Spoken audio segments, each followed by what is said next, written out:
오늘 우리에게 주신 하나님의 귀한 말씀은 구약 성경 에레미야 20장 7절에서부터 18절까지 말씀입니다. 구약 성경 181면에 있는 에레미야 20장 7절에서부터 18절까지의 말씀 봉독하겠습니다.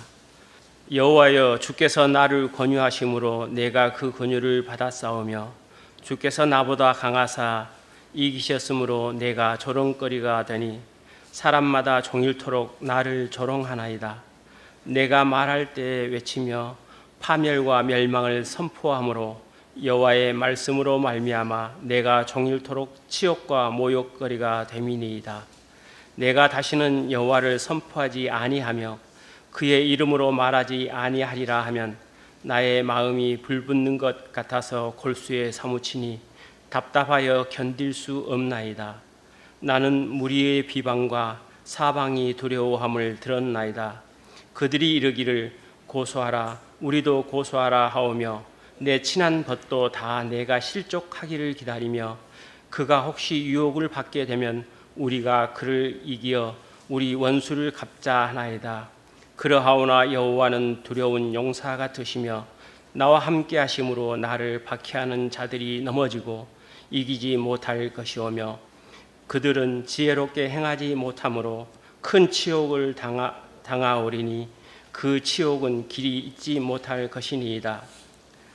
의인을 시험하사 그 폐부와 심장을 보시는 만군의 여호와여, 나의 사정을 주께 아뢰었사온즉 주께서 그들에게 보복하심을 나에게 보게 하옵소서. 여호와께 노래하라. 너희는 여호와를 찬양하라. 가난한 자의 생명을 행악자의 손에서 구원하셨음이니라.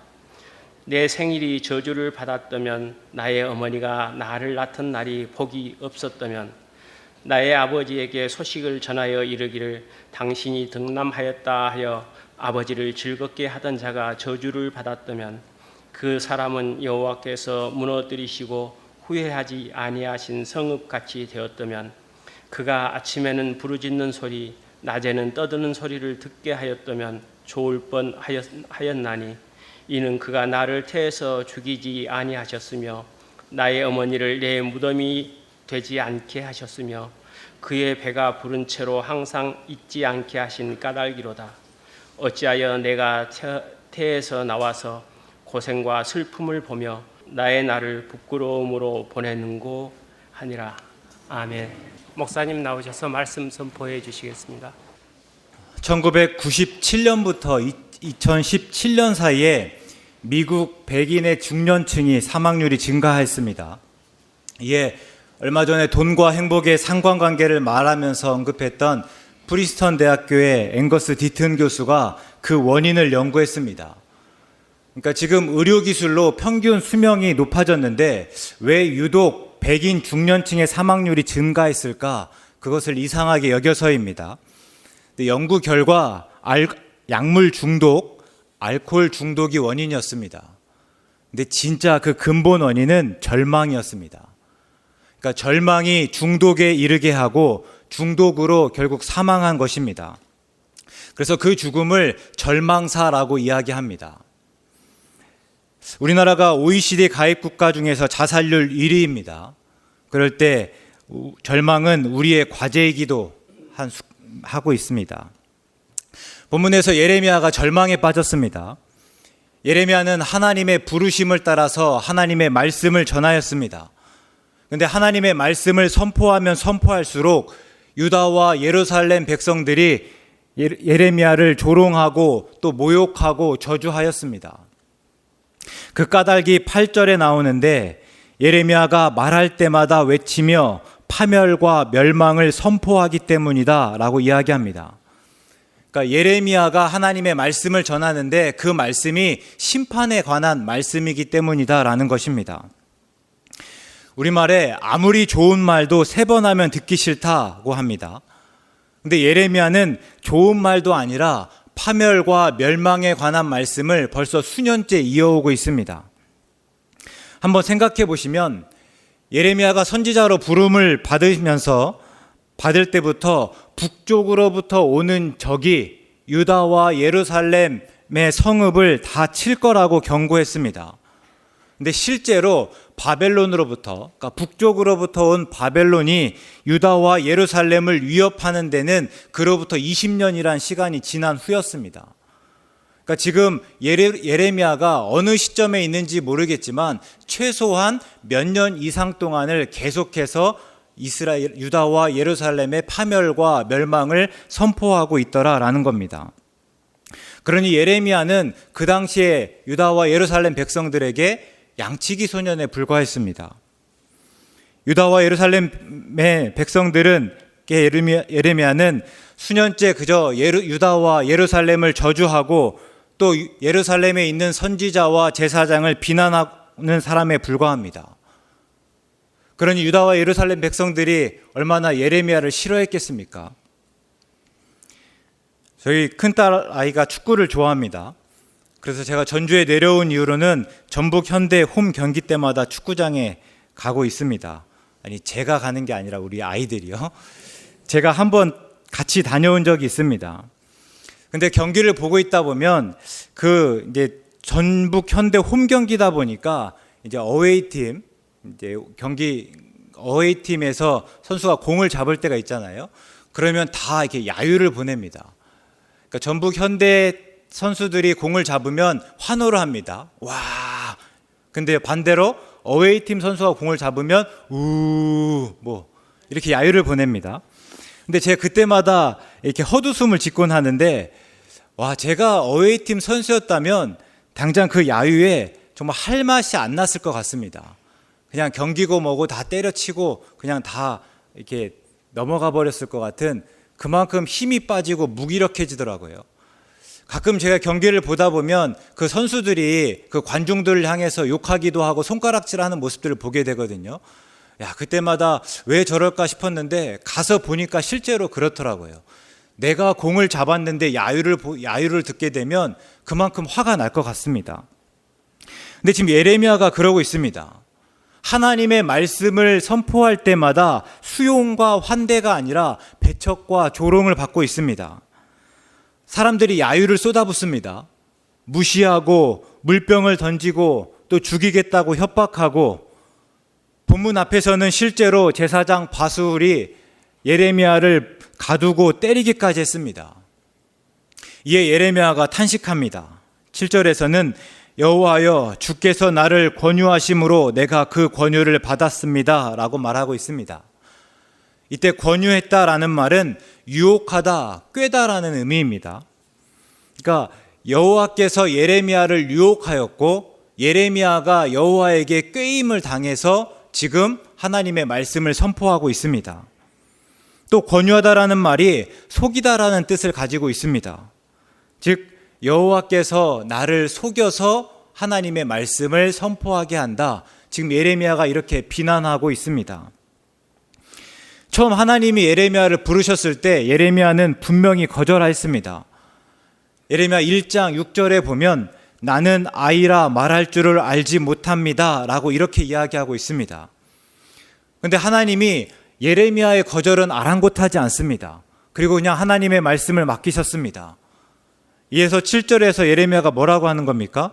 주께서 나보다 강하사 이기셨습니다. 그러니까 예레미야가 하나님께서 부르셨을 때에 기꺼이 순종한 것이 아니라 하나님이 예레미야보다 강해서, 그러니까 예레미야가 하나님에게 져서 그 일을 맡더라라는 겁니다. 그러니까 하나님에게 속고 하나님에게 져서 하나님의 말씀을 선포하더라. 이게 지금 예레미야의 이야기입니다. 그런데 그 결과가 무엇입니까? 조롱입니다. 예레미야가 종일토록 조롱거리가 되었습니다. 다시요. 예레미야가 기꺼이 순종한 것이 아닙니다. 하나님, 제가 그 일 해보겠습니다 라고 손들고 나선 게 아닙니다.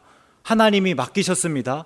저 그 일 못하겠습니다 라고 했음에도 하나님께서 예레미야를 속이시고 하나님께서 예레미야보다 강했기 때문에 그 일을 맡기신 겁니다.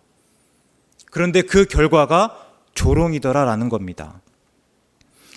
근데 그렇게 조롱을 받을 수밖에 없을 만한 게 예레미야가 하나님의 말씀을 하나님의 심판을 선포하는데 그 심판이 이루어질 기미가 보이지 않더라라는 거예요. 열왕기상 17장에서 보면 엘리야가 아합에게 말합니다. 내 말이 없으면 수년 동안 비도 이슬도 있지 아니할 겁니다. 그리고 실제로 그때부터 3년 동안 비가 내리지 않았습니다. 시내가 마르고 온 이스라엘이 가뭄으로 인해서 허덕였습니다. 그리고 3년이 지나서 예레미야가 다시 이제는 비를 내리기 위해서 기도합니다. 그때 사환에게 뭐라고 하는가 하면요, 바다 쪽을 바라보라고 합니다.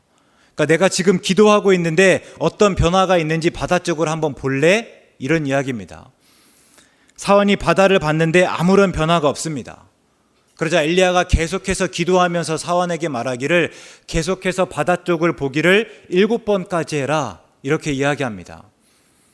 그리고 7번째 되니까 저 멀리 바다에서 사람 손만한 작은 구름이 일어났습니다. 그리고 조금 후에 구름과 바람이 일어나서 하늘이 캄캄해지더니 큰 비가 내렸습니다. 물론 하나님의 심판이 즉각적으로 일어나지 않을 수 있습니다. 또 하나님의 말씀대로 그 심판이 즉각적으로 일어난다고 해서 꼭 우리에게 좋은 것만은 아닙니다. 그러나 사람의 손만한 작은 구름 정도는 당장 일어나야 하지 않겠습니까? 그래야 유다와 예루살렘 백성이 예레미야의 말에 귀를 기울이지 않겠습니까?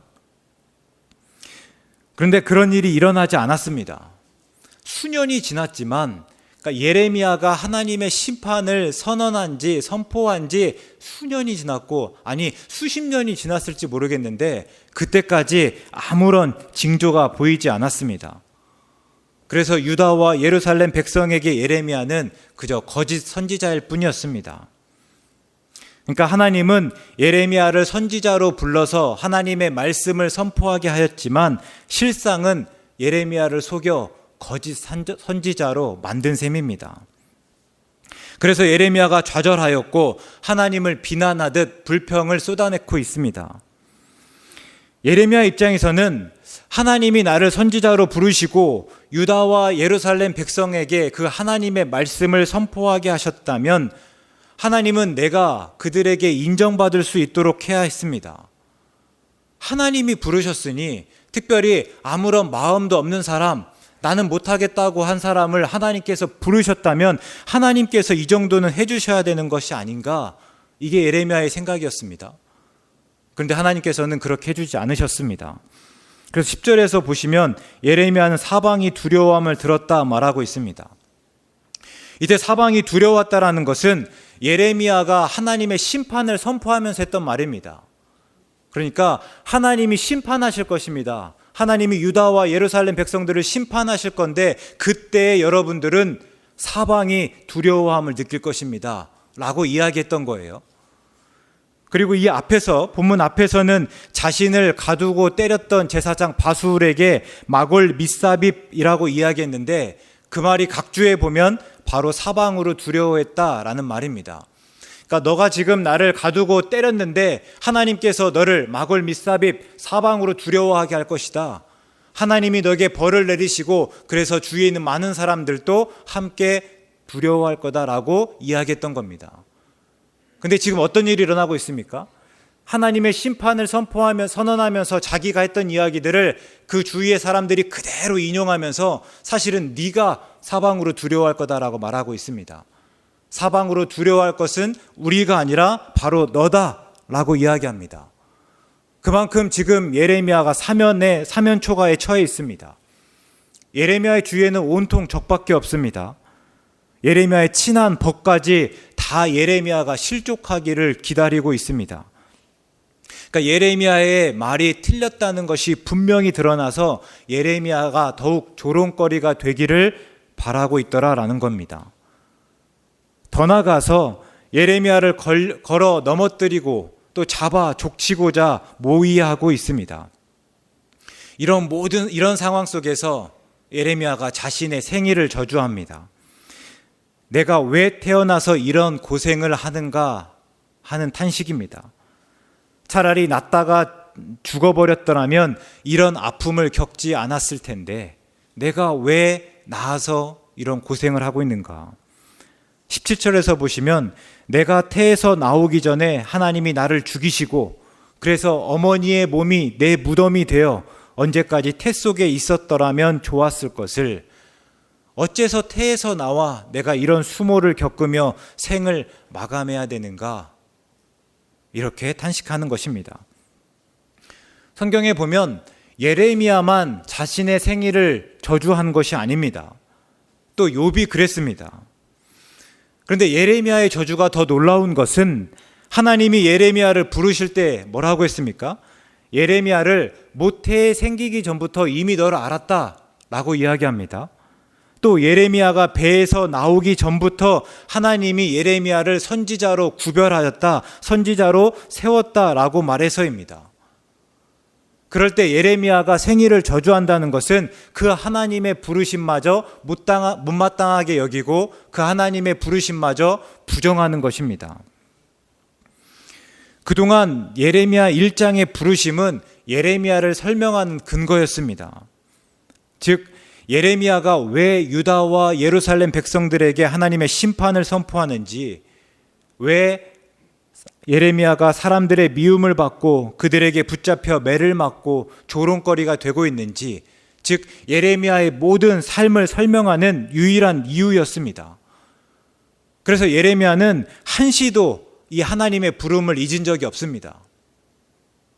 그런데 그 부르심을 붙들면 붙들수록, 그 부르심에 매이면 매일수록 절망이 더욱 커져갔습니다. 예레미야의 모든 고통이 다름 아니라 이 하나님의 부르심 때문이었습니다. 그래서 예레미야가 9절에서 뭐라고 고백하고 있습니까? 내가 다시는 여호와를 선포하지 아니하며 그의 이름으로 말하지 아니하리라. 하나님의 부르심대로, 하나님의 부르심을 따라 살면 살수록 내게 고통이 더했습니다. 절망이었습니다.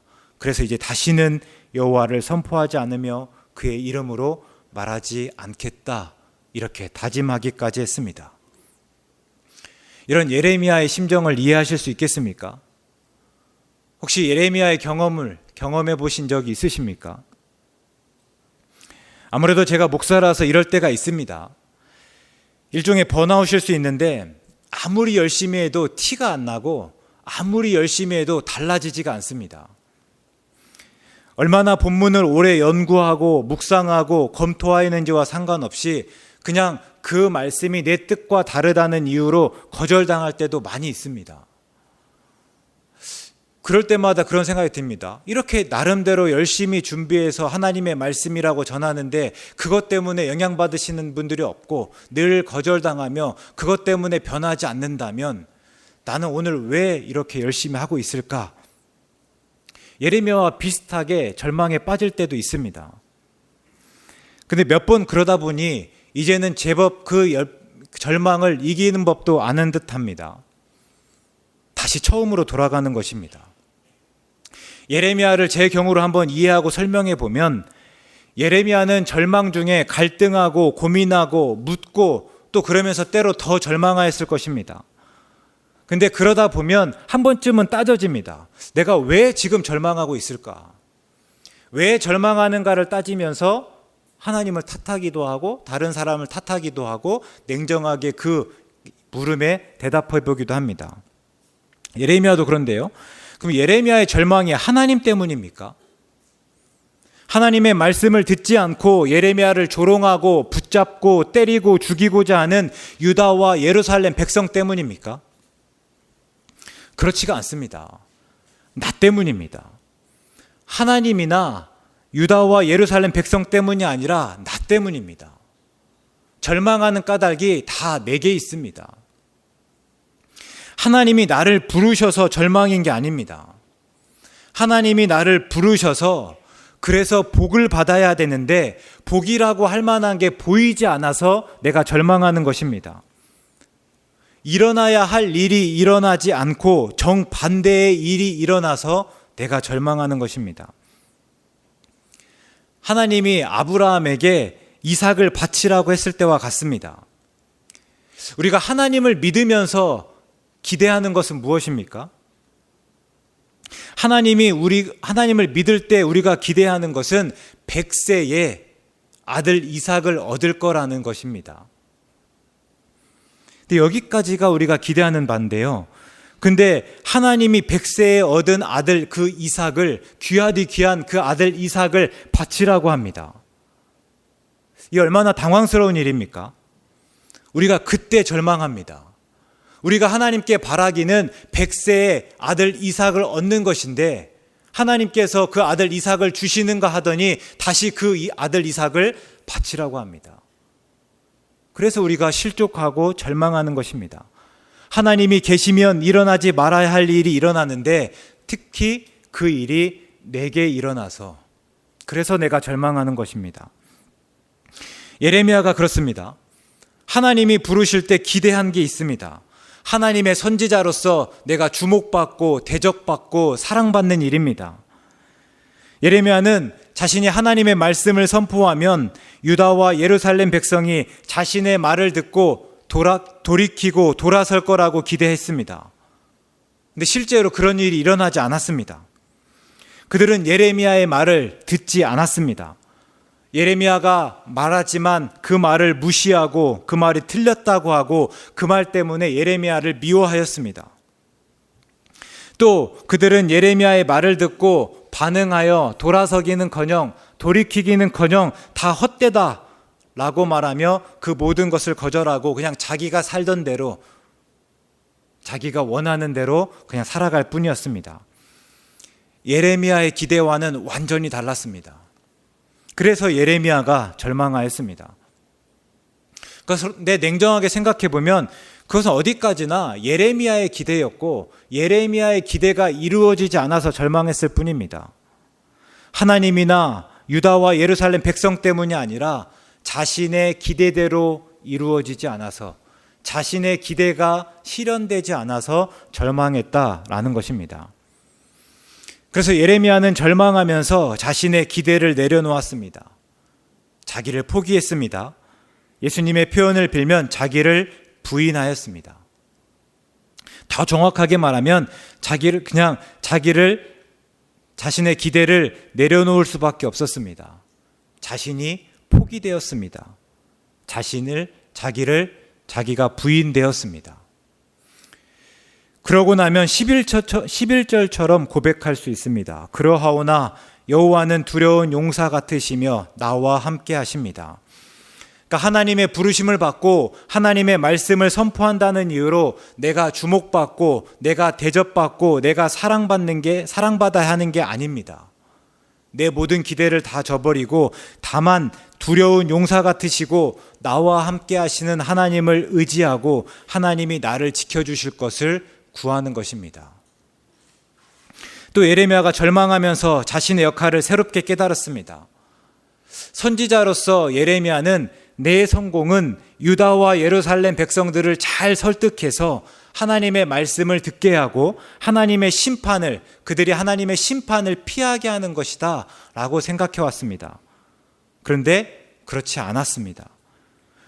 오히려 얼마나 하나님의 말씀을 정직하게 전하는가, 하나님의 의도를 잘 드러내고 하나님의 목적을 분명히 증거하는가가 다름 아니라 내 성공의 여부였습니다. 즉 어떻게 하면 내가 이 말씀을 전하면서 이 백성들에게 잘 설득하고 이 백성들이 하나님의 심판을 피하게 하는가, 거기에 있는 것이 아니라 하나님의 말씀을 있는 그대로 선포하는 것, 하나님의 의도와 목적을 분명히 드러내는 것, 그것이 하나님이 예레미야를 부르신 목적이고 그것이 하나님이 예레미야에게 바랐던 것이다 라는 것인 거죠. 그래서 이제는 내 역할을 더욱더 분명히 알게 됩니다.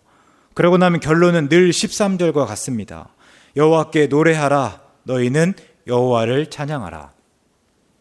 어떤 사람들은 이 13절을 가리켜서 지금 왜 절망 중에 뜬금없이 하나님을 찬양하라는 이야기를 하고 있냐라고 이야기합니다. 그러니까 이 구절이 문학적인 흐름에 맞지 않다는 겁니다.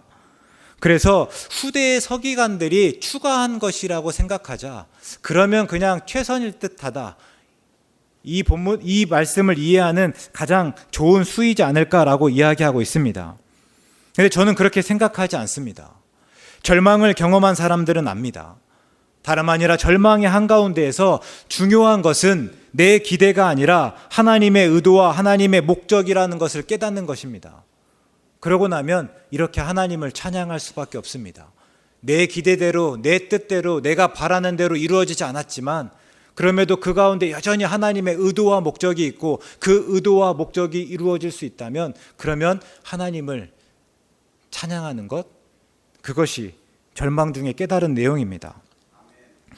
여러분, 혹 어떤 절망을 경험하였고 또 어떤 절망을 경험하고 있으십니까? 꼭 하나님의 말씀을 전하는 일로 묻는 것이 아닙니다. 도저히 이해할 수 없던 일로, 없는 어떤 일로 무너지고 또 좌절하고 있습니까? 그 속에서 얼마나 갈등하고 또 고민하시면서 또 하나님께 묻고 있습니까? 내 기대와 바람, 또 내 뜻이 무엇인지 분명히 알고 또 하나님이 그것이 하나님의 뜻과 어떻게 다른지, 하나님의 기대와 바람과 하나님의 뜻과 어떻게 다른지를 분명히 아십니까? 그리고 하나님께 따지지만 결국 우리는 하나님의 뜻을, 하나님을 받아들일 수밖에 없는 존재라는 것을 깨닫고 있습니까? 한 가지 기억하실 것은 우리는 그 절망을 통해서만 하나님을 제대로 알 수 있고 그 앞에서 나를 부인하고 하나님만 온전히 신뢰할 수 있습니다.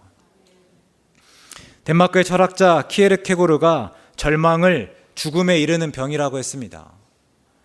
물론 이때 죽음은 코끝에서 호흡이 멈추는 그냥 생물학적 죽음이 아니라 영원한 죽음입니다.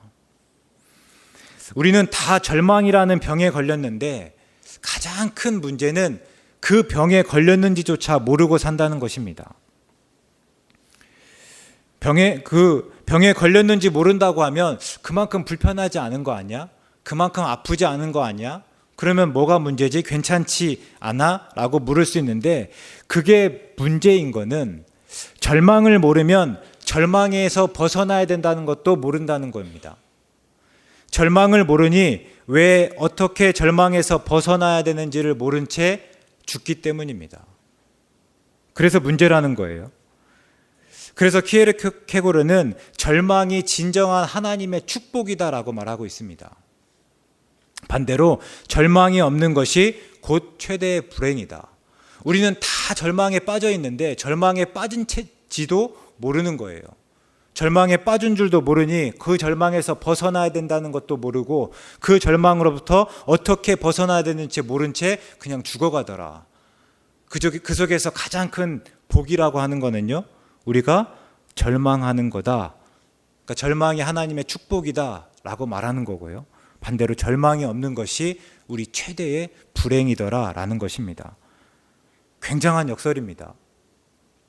근데 그 절망을 통해서 우리는 하나님 앞에 단독자로 설 수 있다고 합니다. 그 절망을 통해서 하나님 앞에 단독자로 서서 하나님이 내게 누구이고 또 그 하나님 앞에서 나는 누구인가를 깨닫습니다. 그래서 더욱 하나님을 믿고 의지할 수 있더라. 우리가 내게 실망하고 좌절하고 내가 아무런 소망이 없다는 것을 알 때 비로소 예수님을 주로 그리스도로 고백하더라. 그래서 절망이 우리에게 축복이더라 라고 이야기하고 있습니다. 이 말에 따르면 앞에서 말씀드린 절망사는 엄밀하게 말하면 절망 때문에 죽은 것이 아니라 절망이 절망인지 몰라서, 절망에서 어떻게 벗어나야 되는지를 몰라서 죽은 것입니다. 제가 엊그제 고 지영우 집사님 장례차 서울에 다녀왔습니다. 그러니까 입관이 끝나고 발인이 새벽인지라 그냥 장례식장 인근에서 이렇게 장로님과 권사님 몇 분의 숙소를 잡았습니다. 근데 다 식사를 안 하신다고 하십니다. 그래서 저녁을 걸렀더니 제가 배가 고팠습니다. 그래서 한 10시쯤 숙소에서 나와서 숙소 앞에 있는 식당에 갔습니다. 그러니까 식당과 술집 그리고 노래방 등이 쭉 이렇게 늘어선 골목이었습니다. 가만히 보니까 멀쩡하게 서 있는 사람은 저와 호객하시는 분들밖에 없었습니다. 대부분 그냥 얼만큼 취하셔서 웃고 떠들고 또 서로 기댄 채 휘청거리면서 이렇게 다니는 사람들이었습니다. 일단은 동네가 낯설었고 또 제가 그런 광경들을 오랜만에 봐서 더 낯설었습니다. 제가 해장국집에 들어가서 해장국을 시키고 먹으면서 주위 테이블에서 하는 이야기들을 한번 들어보았습니다. 제가 들으려고 해서 들은 것이 아니라 혼자서 그냥 조용히 밥을 먹다 보니까 그냥 들린 겁니다. 근데 가만히 듣다 보니 다 가벼운 이야기들입니다. 그냥 아무런 의미 없는 이야기들, 고민 없는 이야기들이었습니다. 그러니까 그분들의 실제 삶은 어떨지 모르겠는데 그냥 적당히 유쾌하고 재밌기만 하면 뭐든 상관없다 하는 식의 이야기들이었습니다. 오해하지 마세요. 모든 사람이 다 그렇다고 말씀드리는 것이 아닙니다. 그냥 그때 제가 보고 들었던 제 주위에 있던 분들의 말이 그렇더라는 겁니다. 그러면서 제가 한번 물어보았습니다. 과연 이분들에게 절망이라는 게 있을까? 다만 잘 먹고 잘 살고 아무 일 없는 듯한 안락한 삶, 그것이 크게 피해되지 않는다면 적당한 쾌락을 추구하는 것이 최고의 행복이자 최고의 삶이라고 생각하는 듯 하였습니다. 내가 삶에 대해서 고민하기보다는 오히려 살면서 작은 고민마저 불편해하고 어떻게든 그 고민을 잊기 위해서 다른 재미를 찾는 데 열중하는 듯 하였습니다. 그런 말이 있거든요. 절망이 가장 편안하게 머무는 곳은 행복에 깊숙한 곳이다. 그러니까 절망을 그것들을 극복한 것이 아니라 그냥 그 절망이 행복의 가장 깊숙한 곳에 있어서 그 절망을 깨닫지도 못하고 그것들을 이겨나가지도 못하더라 하는 말인데요. 그러니까 그분들의 이야기를 듣다 보면 또 그분들의 모습들을 보다 보면 정말 그렇겠다 싶었습니다. 그런데 오늘 본문이 우리에게 도전하는 것은 정반대입니다. 예레미야는 우리가 하나님을 믿는다고 해서 우리의 삶이 항상 즐겁고 유쾌하지만은 않다고 알려주고 있습니다. 하나님을 믿지만 고난이 있고 때로는 하나님을 믿기 때문에 절망하기도 한다는 것입니다. 그러나 그런 고난과 절망을 지나면서 우리는 하나님을 더 깊이 알고 하나님을 더 찾고 하나님을 더 찬양하더라. 그래서 절망의 반대말은 희망이 아니라 절망의 반대말은 믿음이고 신앙이다라는 것입니다. 그렇다고 절망하라고 말씀드리는 것은 아닙니다. 제가 여러분들이 절망하기 위해서 바라고 구하는 것은 아닙니다. 목사로서 저는 항상 우리 성도님들의 복을 위해서 기도하고 있습니다. 그러나 때로 삶의 굽이진 곳을 지날 때, 삶의 고난과 고통을 겪을 때에 그때가 아무짝에도 쓸모없는 시간처럼 여겨서 어떻게든 빨리 지나고 그냥 가볍고 간단한 오락거리를 찾고 소위 세상의 처세술에 귀 기울이지 마시기 바랍니다. 그 이유를 외부에서 찾으려고 하지 마시기 바랍니다. 그냥 당장 내 맘 편하려고 적당히 남 탓하면서 환경 탓하면서 사회 탓하면서 넘기려고 하지 마시기 바랍니다. 그러니까 모든 이유가 그 절망이 하나님 때문에 일어나는 것이 아니라 유다와 예루살렘 백성 때문에 일어나는 것이 아니라 다른 내 안에서 그 절망의 이유를 찾고 다시 그 가운데서 하나님을 바라볼 수 있어야 됩니다. 진지하게 하나님께 묻고 내 뜻과 하나님의 뜻을 분별하시기 바랍니다. 항상 내 삶의 주인으로 내가 모든 것을 다 할 수 있는 것처럼 자신만만했지만 정작 머리털 하나 바꾸지 못하는 내게 절망하면서 내 머리털 하나까지 세심바 되시는 하나님을 의지하시기 바랍니다. 하나님이 세상을 이처럼 사랑하셔서 내어주신 유일하신 아들 예수님을 더욱 굳게 붙드실 수 있기를 바라고 절망 그리고 죽음을 이기시고 부활하신 예수님을 깊이 생각하실 수 있기 바랍니다. 그래서 절망을 넘어서 더 굳센 믿음으로 더 굳센 신앙에 이르실 수 있기를 간절히 바랍니다. 그때 우리는 그 절망을 축복으로 고백할 수 있습니다. 그 역설을 살아가실 수 있는 우리 되시기 바랍니다. 절망을 복으로 알고 절망을 통해서 더욱 하나님께 가까이 가는 우리 모두 되시기를 간절히 바라겠습니다. 기도합니다. 구원의 하나님, 유일하신 아들을 내어주심으로 죄의 문제를 해결하여 주시고 우리를 구원하여 주시고 하나님의 자녀로 삼아주셔서 감사합니다. 하나님의 자녀됨의 기쁨을 온전히 누리게 하여 주시옵소서. 그러나 하나님, 우리는 하나님의 자녀라고 하면서 때로 절망할 때가 있습니다. 우리가 기대한 대로, 우리가 기도한 대로 일이 이루어지지 않고, 그래서 믿음이 흔들리고 감사를 잃고 무기력할 때가 있습니다. 그때 우리를 꼭 붙들어 주셔서 절망에 빠진 채 헤매지 않게 하시고, 오히려 그때 하나님이 누구이고 하나님 앞에서 내가 누구인지를 깨달아 하나님을 온전히 의지함으로 이기게 하시옵소서. 그때 예수님을 깊이 생각하게 하시고 예수님 안에서 새로운 기대와 소망을 가져가게 하시옵소서. 그래서 절망을 넘어 참 믿음과 신앙으로 굳게 서는 우리 모두 되게 하여 주시옵소서. 예수님의 이름으로 기도드립니다. 아멘.